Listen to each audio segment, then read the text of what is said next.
Court থেকে বেরিয়ে রাহুল রাহিকে নিয়ে তাদের কোম্পানিতে আসে। মিডিয়ার লোক তাদের ঘিরে ধরলে রাহুল বলে, যা বলার আমি কনফারেন্সেই বলবো, তার জন্যই তো আমি আপনাদের আজ ডেকেছি।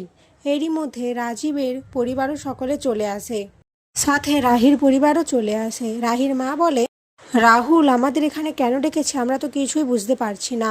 এদিকে দেখা যায় তিতলি এই সমস্ত কিছু লুকিয়ে লুকিয়ে দেখতে থাকে আর বলে, আমাকে ব্যাপারটা দেখতে হবে, এত সহজে আমি কিছুতেই ধরা পড়ব না।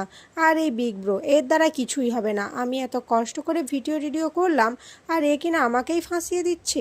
এদিকে প্রেস কনফারেন্সে রাহুল বলে, আমি রাহুল রায়চৌধুরী, রাজীব রায়চৌধুরীর ছেলে। আমি আমার বাবার স্বপ্ন পূরণ করার জন্য আজ থেকে এই কোম্পানির দায়িত্ব নিজে নেব, এবং যার জন্য আজ আপনাদের এখানে ডাকা, আমার স্ত্রী রাহি রায়চৌধুরী সম্পূর্ণ নির্দোষ, তাকে সম্পূর্ণভাবে ফাঁসানো হচ্ছে। আমার স্ত্রী একজন সৎ মেয়ে, যে ছাত্রছাত্রীদের ভালো শিক্ষা দেয়, সে কখনোই এরকম একটা কাজ করবে না। এরপর রাহুল রাহিকে স্টেজে ডেকে সকলের সামনে রাহিকে নিজের স্ত্রী হিসেবে পরিচয় দেয়। রাজীব এই সমস্ত কিছু দেখে খুবই খুশি হয়ে যায়। এদিকে ভিকি ভাবতে থাকে, তা তার চক্রান্ত সবার কাছে ধরা পড়ে যাওয়ার আগেই তাকে এই দেশ ছেড়ে পালাতে হবে। এখানেই আজকের পর্ব শেষ হয়ে যায়। তো বন্ধুরা, তোমাদের কি মনে হয় ভিকি কি পালিয়ে যাবে, নাকি রাহুল আর রাহি ভিকিকে শাস্তি দেবে? অবশ্যই কমেন্টে জানিও।